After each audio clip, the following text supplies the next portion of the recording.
Praise the Lord, ஹல்லேலூயா. சீயோன் வேதாகம ஆய்விற்கு அன்போடு கூட இயேசு கிறிஸ்துவின் நாமத்தில் உங்களை வரவேற்கிறேன். இந்த தினத்திலும் சங்கீதங்களின் புஸ்தகம் 19ஆம் அதிகாரம் முதல் 22ஆம் அதிகாரங்களில் வசனங்களை தியானிக்க சர்வ தேவன் நமக்கு கிருபை பாராட்டுவாராக. இங்கே 19வது அதிகாரத்திலே வானங்கள் தேவனுடைய மகிமையை வெளிப்படுத்துகிறது, ஆகாய விரிவு அவருடைய கரங்களின் கிரியையை அறிவிக்கிறது. தேவனுடைய மகிமையையும் சிருஷ்டிப்பின் வல்லமையையும் வெளிப்படுத்துவதாக இங்கே இந்த வசனங்களிலே நாம் பார்க்கிறோம். தேவனுடைய படைப்புகளிலே தேவனுடைய மகிமை வெளிப்படுகிறது. அதே வேளையில் இந்த இயற்கையின் காரியங்களை குறித்து தொடர்ந்து இந்த வசனங்களில் சொல்லப்படுகிறதை பார்க்கிறோம். அங்கே 17வது அதிகாரம் முதல் 11வது அதிகாரம் வரைக்கும், 7வது வசனம் முதல் 11வது வசனம் வரைக்கும் கர்த்தருடைய வேதம் குறைவற்றதும் ஆத்துமாவை உயிர்ப்பிக்கிறதுமாய் இருக்கிறது, கர்த்தருடைய சாட்சி சத்தியமும் பேதையை ஞானியாக்குகிறதுமாய் இருக்கிறது என்று சொல்லி வேதத்தை குறித்து எழுதப்பட்டிருக்கிறதை நாம் பார்க்கிறோம். கர்த்தருடைய மகிமை உண்டாவதாக. தேவனுடைய சாட்சிகள் என்பது தேவனுடைய வார்த்தைகளைத்தான் குறிப்பிடுகிறது. கட்டளைகள், போதனைகள், நியமனங்கள் எல்லாமே தேவனுடைய வார்த்தை, தேவனுடைய வசனத்தை தான் குறிப்பிடுகிறது. கிறிஸ்துவின் மகிமை உண்டாவதாக. ஆம், அதனால் அடியேன் எச்சரிக்கப்படுகிறேன், அப்படி கை கொண்டினால் மிகுந்த பலன் உண்டு என்று சொல்லி சங்கீதக்காரர் எழுதியதை குறித்து நாம் பார்க்கிறோம். கிறிஸ்துவின் மகிமை உண்டாவதாக. உன்ன தேவனுடைய வசனம் அப்படியே நம்மை பரிசுத்தத்திலே நிலைநிறுத்துகிறது. துணிகரமான பாவங்களுக்கும் அது அடியனை விலக்கி காரும், அவைகளை ஆண்டு கொள்ள வெட்டாதையும், அப்பொழுது நான் உத்தமனாகி பெரும் பாதகத்துக்கு நீங்களாயிருப்பேன் என்ற பரிசுத்தத்துக்கு நேராய் இந்த வசனங்கள் நடத்துகிறது.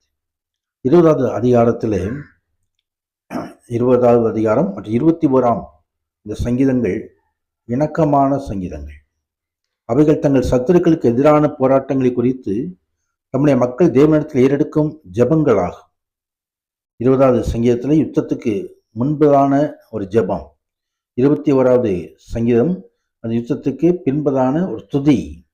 கர்த்தருடைய மகிமை உண்டாவதாக. ஆண்டவரை விசுவாசிக்கிறவரை நமக்கு ஆவிக்குரிய போராட்டம் உண்டு. மானலோகத்தில் இருக்கிறதான பொல்லாத சேனைகளோடு நமக்கு போராட்டம் இருக்கிறது. கர்த்தருடைய மகிமை உண்டாவதாக. அந்த போராட்டத்தை எதிர்கொள்ளும்படியாக இந்த சங்கீதம் நமக்கு உதவி செய்கிறது.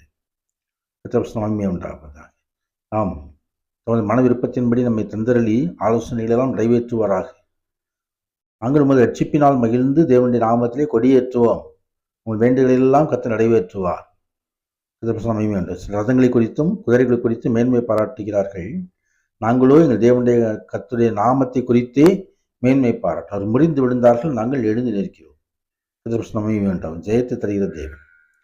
21வது சங்கீதத்திலும் இங்கே ஆண்டவருடைய துதியை சொல்லுகிறதை குறித்து பார்க்கிறோம். கர்த்தாவே, உம்முடைய வல்லமையிலே ராஜா மகிழ்ச்சியாயிருக்கிறார், உம்முடைய ரட்சிப்பிலே எவ்வளவாய் களி கூறுகிறார் என்று சொல்லி அங்கே அவர் உம்மிடத்தில் ஆயுசை கேட்டார், அவருக்கு என்னென்றைக்கு தீர்க்க ஆயுசை அளித்தீர். கர்த்தருடைய மகிமை உண்டாவதாக. ஆமாம், ராஜா கர்த்தர் மேல் நம்பிக்கையா இருக்கிறார், உன்னதமான தயவினால் அசையப்படாதிருப்பார். அப்படியாய் தன் நம்பிக்கை வெளிப்படுத்துகிறது. 22வது சங்கீதம் மேசியாவின் சங்கீதம். ஆண்டவராகிய இயேசு கிறிஸ்துவினுடைய பாடுகளை முன்னறிவிக்கிறதான சங்கீதம். மகிமை உண்டாவதாக. ஆம், வேதத்திலே ஆண்டவர் பாடுபடுவதற்கு முன்பதாகவே அது தீர்க்கதரிசன கண்களினால் பார்க்கப்பட்டு அங்கே சங்கீதக்காரர் எழுதி தருகிறார். வேண்டாம், என் தேவனே என் தேவனே ஏன் என்னை கைவிட்டீர்.